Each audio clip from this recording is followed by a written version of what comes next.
saudara-saudariku yang terkasih, kita jumpa kembali dalam program Suara dari Jurang yang Dalam, kelas Timur Tengah Utara. Hari ini kita akan bersama dalam terang tema penampakan Yesus sebagai momen pemberdayaan. Firman Tuhan bagi kita terambil dari Yohanes pasal 20, ayat 21 dan 22. Mari kita berdoa sebelum kita membaca firman Tuhan. Ya Tuhan Allah Bapa di sorga, kami mohon kepadamu, tuntun kami dengan Roh Kudus-Mu, supaya kami tidak hanya mengerti firman-Mu, tapi kami dimampukan untuk melakukannya. Di dalam nama Tuhan Yesus kami berdoa. Amin. Firman Tuhan bagi kita, Yohanes 20 ayat 21 dan 22, demikian bunyinya. Yesus menampakkan diri kepada murid-muridnya. Maka kata Yesus sekali lagi, damai sejahtera bagi kamu. Sama seperti Bapa mengutus aku, demikian juga sekarang aku mengutus kamu. Dan sesudah berkata demikian, ia menghembusi mereka dan berkata, terimalah Roh Kudus. Saudara-saudaraku yang terkasih dalam Tuhan Yesus Kristus, kebangkitan Yesus membawa dampak yang sangat besar bagi kehidupan setiap manusia. Dan peristiwa itu bukan hanya sebuah cerita, tetapi kabar baik bagi semua umat manusia. Setelah kebangkitan Yesus, maka Yesus beberapa kali menampakkan diri kepada murid-muridnya untuk meyakinkan mereka bahwa kebangkitan itu sungguh sebuah kabar baik bagi kehidupan mereka.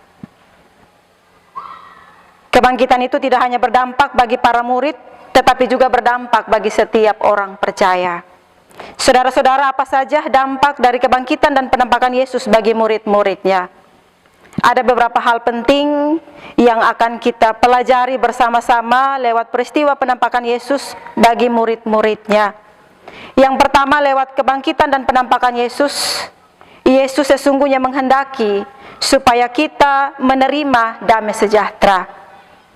Pasca kematian Tuhan Yesus di kayu salib, murid-muridnya sedang dilanda oleh ketakutan yang sangat besar. Sebab orang-orang Yahudi saat itu sedang mencari mereka. Itulah sebabnya mereka bersembunyi dan mengunci pintu-pintu. Tetapi pada saat Yesus menampakkan dirinya kepada murid-muridnya, ia memberi mereka salam damai sejahtera. Catatan yang kedua bagi kita adalah lewat kebangkitan dan penampakannya, Yesus menghendaki supaya kita menerima kuasa kebangkitan. Kebangkitan Yesus mau membuktikan bahwa ia memiliki kuasa dan ia benar-benar Allah. Saat ia menampakkan dirinya kepada murid-muridnya, ia memperlihatkan tangan dan lambungnya, dan hal itu menjadi bukti bahwa ia telah mati dan bangkit dari kematian. Tidak hanya kepada murid-murid ia membuktikan peristiwa kebangkitan itu, tetapi juga kepada kita. Orang Kristen pada saat ini tidak harus melihat lambung, tangan, dan kaki yang tersalib seperti Thomas, tetapi apa yang telah Yesus perbuat hendaklah membuat kita percaya bahwa ia sungguh telah bangkit. Orang benar hidup bukan karena khawatir, tetapi hidup karena percaya kepadanya, sebab dia telah hidup dan pasti ada hari esok bagi setiap orang yang percaya kepadanya. Catatan yang ketiga bagi kita lewat bagian firman Tuhan ini adalah lewat kebangkitan dan penampakannya, Yesus menghendaki supaya kita memberitakan Injil. Kebangkitan Yesus mengajarkan kepada kita bahwa kita tidak boleh berdiam diri saja. Ia menghendaki agar kita memberitakan kebangkitannya kepada orang lain. Kita tidak boleh hanya menerima damai sejahtera dari Allah, tetapi damai sejahtera yang kita terima harus dapat kita bagikan kepada orang lain, dan kita harus menjadi saksinya. Tugas pengutusan sebagai saksi yang murid-murid terima pada saat itu, dengan pernyataan Yesus bahwa mereka diutus seperti Bapa mengutus aku. Maksudnya adalah misi para murid untuk meneruskan misi Yesus dari Bapa, yaitu membawa kabar baik keselamatan bagi dunia ini. Dan misi itu harus dijalankan persis seperti yang Yesus lakukan sepanjang dia hidup, yaitu sepenuhnya ada ketergantungan kepada Bapa. Saudara-saudaraku, supaya mereka dapat melakukan tugas itu dengan baik, Maka Yesus tidak hanya memberi tugas untuk menjadi saksinya, tetapi Ia juga menghembuskan Roh Kudus kepada mereka. Roh Kudus akan mengubah ketakutan dan ketertutupan mereka menjadi keberanian dan keterbukaan, dan membuat mereka menjadi utusan yang disertai dengan wibawa Sang Pengutus itu sendiri. Mereka diberdayakan atau dimampukan untuk melaksanakan misi Kristus yang mengampuni dosa manusia dan menyelamatkan. Saudara-saudaraku yang terkasih dalam Tuhan Yesus, Tuhan Allah menempatkan kita sebagai makhluk yang istimewa di hadapannya. Karena itu semakin kita memberi diri melayani Tuhan sebagai saksinya, Ia pun akan terus membawa kita untuk terus menjadi saksi dalam segala bentuk kehidupan kita. Dan untuk itulah akan ada banyak orang melihat dan menilai kehidupan kita. Orang Kristen seharusnya lebih maksimal lagi di dalam melakukan berbagai hal baik bagi Allah dalam segala bentuk kesaksian hidupnya hari lepas hari. Catatan yang keempat atau yang terakhir bagi kita pada saat ini, lewat kebangkitan dan penampakan Yesus, maka sesungguhnya Yesus menghendaki supaya kita dipenuhi dengan Roh Kudus. Saat Yesus bangkit, Ia menghendaki agar kita semua dipenuhi dengan Roh Kudus.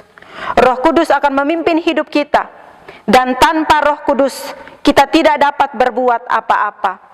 Roh Kudus yang akan menolong dan menghibur kita saat susah, saat ada dalam berbagai situasi yang kita alami. Dan Roh Kudus tidak pernah terbatas di dalam melakukan tugasnya. Saudara-saudaraku, dalam Kisah Para Rasul pasal 1 ayat yang ke-8 berkata, kamu akan menerima kuasa kalau Roh Kudus turun ke atasmu. Ayat ini mau mengajarkan bahwa kita memerlukan Roh Kudus untuk menerima kuasanya. Roh Kudus senantiasa memimpin kita untuk melakukan tugas yang harus kita kerjakan. Dan lewat kuasa kebangkitannya, kita akan menerima kuasa yang datangnya dari Allah. Saudara-saudaraku, selamat bersuka cita selalu sebagai utusan-utusan Tuhan untuk mewartakan kemenangan Tuhan atas maut, mewartakan kebangkitannya. Kita tidak saja diserahi tugas, tetapi juga ditopang, dimotivasi, diikut sertakan, dimantapkan dan diberi visi, serta diberdayakan. Dan khususnya kita diberi selalu sukacita oleh Dia yang mengutus kita. Kita yang awalnya takut dan khawatir, diperlengkapinya dengan Roh Kudus untuk dapat menjadi saksinya. Kita yang percaya dan menerima kebangkitannya, diberi keberanian, kekuatan dan kemampuan oleh Roh Kudus untuk dapat melayaninya. Saudara-saudaraku, mungkin saat ini kita ada dalam keadaan takut, kita ada dalam keadaan cemas, bimbang ataupun khawatir. Bahkan berbagai situasi yang terjadi di sekeliling kita, berbagai bencana yang terjadi di sekitar kita, mungkin membuat kita merasa tidak punya pengharapan. Tetapi sama seperti para murid, setelah bertemu dengan Yesus dan mengalami perjumpaan dengan Yesus dalam peristiwa penampakan itu, mereka menjadi kuat. Bahkan mereka bangkit kembali dari rasa ketakutan itu. Bahkan di dalam tugas pengutusan, mereka diperlengkapi dengan Roh Kudus untuk mampu menjadi saksi Kristus. Biarlah kita semua juga memberi diri. Kita yang percaya akan peristiwa kebangkitan, kita juga bersedia menjadi saksinya. Amin.